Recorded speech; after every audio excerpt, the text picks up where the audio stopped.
Only offshore racers battling open seas for 200 miles a race know what it's like to be mugged at sea. They are a mixed bag of millionaires, stock car racers, and engineers, all competing with the same gritty determination and camaraderie of an RAF squadron defending Britain. Their boats are the ultimate toys of big kids, and their boating fraternity is open to anyone with the money, machines, and madness to survive the unforgiving pace. Hydroplanes are quite another breed of boat, and are really only boats in name only. Powered by aircraft engines and built with space-age materials and designs, they make like airplanes in their dicey game of touch and go with the water. Only a handful of men dare pilot these awesome craft at speeds approaching 200 miles an hour, and only they know what a lousy airplane they can be should a wave cause them to break their earthly bonds. And only the people of Detroit know what it's like when the offshore racers and the thunderboats come to their towns with the spirit of Detroit Regatta. And for the old salts who claim there is nothing like the open ocean to test an offshore racer's mettle, Lake St. Clair near Detroit has a few surprises in store for them. Think of Detroit and you think of automobiles, not boats. But don't tell that to any self-respecting Detroiter whose fondest summer memories are likely to stem from some kind of race on the Detroit River. In Motown, they revere their boat racing tradition of 65 years and mount their old racing boats under glass like prize trophies in museums dedicated to the sport. But in 1 week in the summer of '81, Bernie Little, a beer wholesaler from Florida, arrived in Detroit with 2 very fast boats in a bold bid for a future spot in Detroit's Boat Racing Museum. As the only man ever to mount successful offshore and hydroplane campaigns simultaneously, Bernie Little is trying to accomplish in boat racing what the Pittsburgh Steelers did in football and what the Hunt brothers tried to do in silver. With Betty Cook in Michelob Light and Dean Chenoweth in Miss Budweiser collecting silver victory trophies in their respective events, Bernie Little might corner the silver market as well, with Michelob Light ruling the open seas at speeds up to 90 miles an hour in sport's greatest mix of speed, stamina, and strategy. As for taking the inevitable beating, Rocky Marciano once tried offshore racing and said he'd rather fight Joe Louis and Jersey Joe Walcott at the same time. In the corners, the idea is raw power and moving left.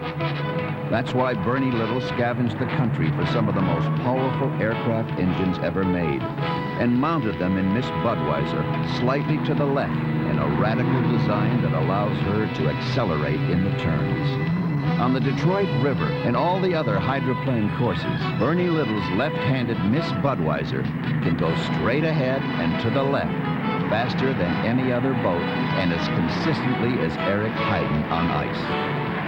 Bernie Little has become another one of the bigger-than-life characters to color the history of boat racing.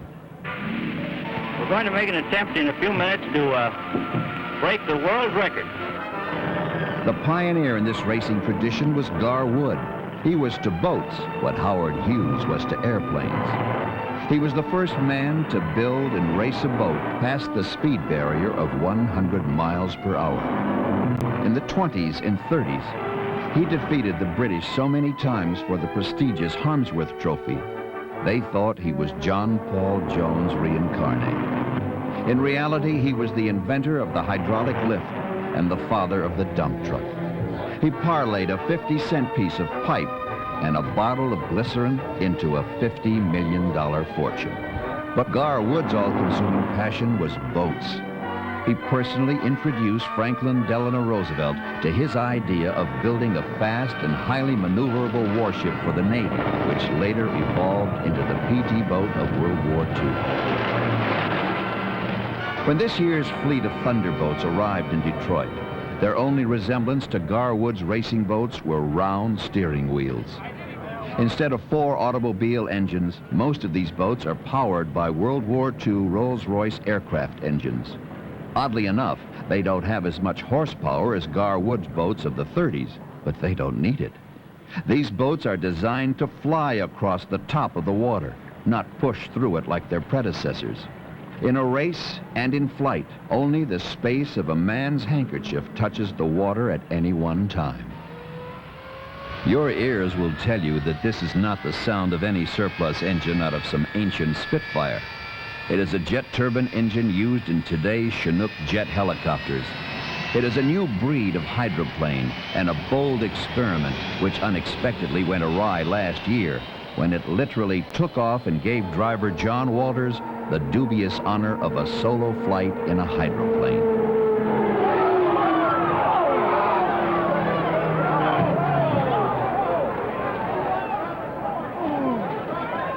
John Walters survived the flight, but is not anxious to repeat the short trip again. Now that it's over, you have to be aware of things like that can happen, but you try to just block it out and get back in the boat, with a fresh attitude and get back in as if it's a brand new boat, and you really don't know what's going to happen. So, we just basically started all over again and kind of put that behind us. In the first heat on the Detroit River, it was the boat of the future, Pay and Pack, battling the state-of-the-art Miss Budweiser, driven by Dean Chenoweth. As they jockey for position in the final turn before the time start, they look like a pack of anxious alley cats.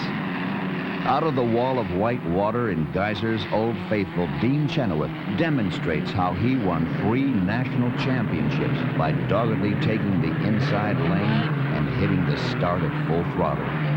The strategy leaves Pay and Pack dead in the water, her hot turbine engine cooled by the rooster tail of some hotter driving. The rest of the race for Dean Chenoweth and Miss Budweiser was uncontested, and merely a warm-up as Chenoweth pushed his red and gold beer wagon around the liquid oval at an average speed of 117 miles per hour. You have to be on your toes, and you have to know where your different water conditions change, like here in Detroit. So each lap, a driver has to be very sensitive of where the bad water is and where to look for it at.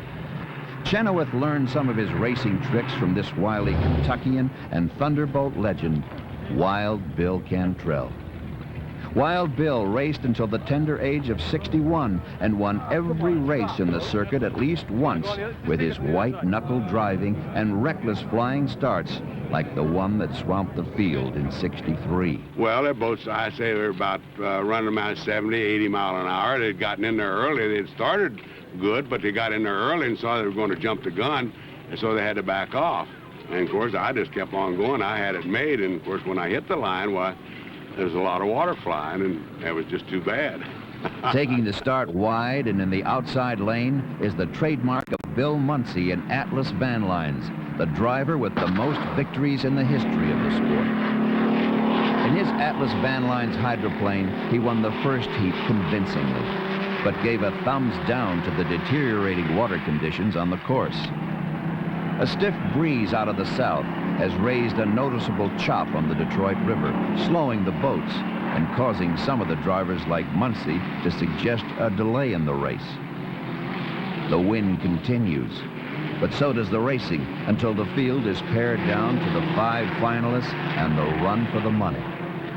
I think the psychological warfare goes on to just watching each other run and practice and qualifying and wondering what the other man's going to do race day. So I feel that I have to make 2 or 3 plans. I not only have to make one plan for the normal routine of Bill Muncy, but I have to make 2 other plans on what Bill Muncy might do if he drops from his norm. Minutes before the final heat, the Miss Budweiser crew decides it would be faster to change an engine than to adjust the valves on the one they started with.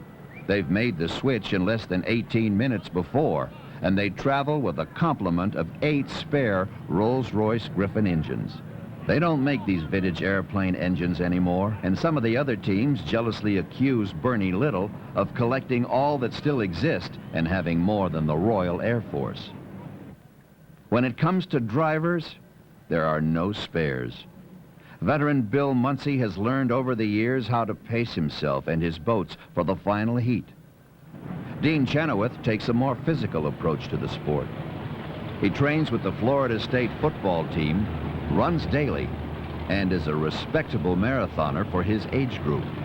His physical conditioning has kept him racing after 2 serious accidents that would have prompted others to take up croquet. Different strategy in the final heat? Try to get out in front and improve my position. I think that would be a good idea. Well, this is it. All elimination heat action is finished. This is for all the marbles as the field is set for the start of the championship heat. And over 500,000 fans lining the banks of the Detroit River are set for the expected Budweiser Atlas Van Lines robbery. Chenoweth takes the Budweiser in close in lane number 1. Muncie steers the Atlas wide in his patented start. Muncie hopes to be in turn number 1 first, be able to take a big advantage, but it's not to be. Dean Chenoweth gets the Budweiser there first, and he's on his way to the bank in lap number 1. Bill Muncie must now hold on and keep pressing, hoping he can force the Budweiser to break. That's not likely to happen as crew chief Dave Cully and his team have built engines that have established and broken speed records on every race course in the country with reliability and strong performance. As they come off of corner number 4, it's a 3-second lead for Chenoweth in the Budweiser, and at 300 foot a second, Muncie's behind by over 900 feet. And knowing this, Bill Muncie must take a chance. He must cut the buoys as close as possible. And as he comes in corner number 3, he's too close, runs directly over a buoy, destroying it. By the rules, Muncie and the Atlas Van Lines are disqualified. With no more competition, Dean Chenoweth with a big lead. Bill Muncie, black flagged by the referee Lee Shanath in the infield. He comes off of corner number 4 and extends his unbeaten streak to 6 straight heats for Bernie Little and the Budweiser racing team. For 1 victory per stop on the circuit hasn't been enough for a 2-fisted and 2-boat campaigner like Bernie Little. Michelob Light arrived in Detroit leading the team standings. But in the unpredictable world of offshore racing, a single wave, a minor malfunction, or even the slightest navigational error can dash an entire campaign. When the offshore racers launched the Spirit of Detroit Regatta at high noon on a Wednesday, Detroit stops work just to watch. It's all part of a racing tradition in Detroit that began a half-century ago. The length and design of an offshore racer is every bit as long and efficient as that of a racing sailboat. But they don't christen sailboats with foreboding names like Sheer Terror, Smokin', and Speedy Rebel. Nor do they construct their hulls to survive 15 G's of punishment. A good wave can spring these boats 20 feet in the air in 100-foot bounds. A bad wave can spin them uncontrollably into what the drivers casually dismiss as 180-degree course corrections. We've recorded up to 15 G's in these boats when we've had them instrumented. During a race, that might be similar to jumping off your roof several times a minute. Powerboat racing, as you mentioned before, is a little bit like driving a race car and playing football at the same time. You're really getting knocked around, but you have to do some precision driving at the same time. What they say, it's like taking a shower, a cold shower with no clothes on, getting beat up with a baseball bat, ripping up $100 bills at the same time. At 6'1", 240 pounds, and a veteran of both football and the Daytona 500, Bill Ellswick doesn't take the sport lightly. He takes it with kidney belts, flak jackets, earplugs, helmets, and mouthpieces. Like the others, he races standing up for the simple anatomical reason that his legs can take more of a beating than his back. The offshore racing team of 3 people is something unique in motorsports. In the case of Michelob Light, Betty Cook is the driver. But in the middle and right next to her in the race is John Connor, her crew chief and throttle man. You're on and off the throttles constantly. If the props come out of the water, you have to keep the engines from over-revving. It would be like dumping a clutch in a car if you came back in at 6,000 RPM. Keeping the entire effort on course and locating garbage can-sized marks in open seas is Bill Ingles' job, the navigator. One of the difficulties in navigating is not only finding your way across the ocean by means of your compass and your stopwatches and speedometers, but then once you get near your destination, picking out of the haze or maybe out of a fleet of fishing boats what the right check boat is to go to. Calm conditions on race day favor the catamaran design. The traditional V-hull boats privately hope just to keep it close and hope even more that the smoother running cats might get lost out on the lake. At the start, the marathoners of boat racing make like sprinters. Ahead, 178 miles and 2 hours of unadulterated punishment for both craft and crews. The course, out the Detroit River to the open water of Lake St. Clair twice, with 2 short river laps in between. True to their design and reputations, the speedier catamarans make like rabbits as they lead the pack out onto the lake for the first time. Michelob Light, Apache, and the other Vs maintain a respectable distance in pursuit. The open water is where offshore racing becomes more of a sport than a race. And this is when Lake St. Clair decides to serve up its version of the Bermuda Triangle, complete with gyrating compasses and disorientation. When over 100,000 Detroiters on their lunch breaks first spot the returning fleet, the boats aren't nearly as close, nor as many. Of the 12 starters, only 6 of the boats will return from the lake on schedule. The leader, Ted Tolman, an Englishman, adamant about Britannia ruling the seas again, has the early lead over Betty Cook and Lee Bomar in Wolverine, a local boat. All of this is strangely reminiscent of another era of boat racing on the Detroit River between a Brit and a Yank, and a man and a woman.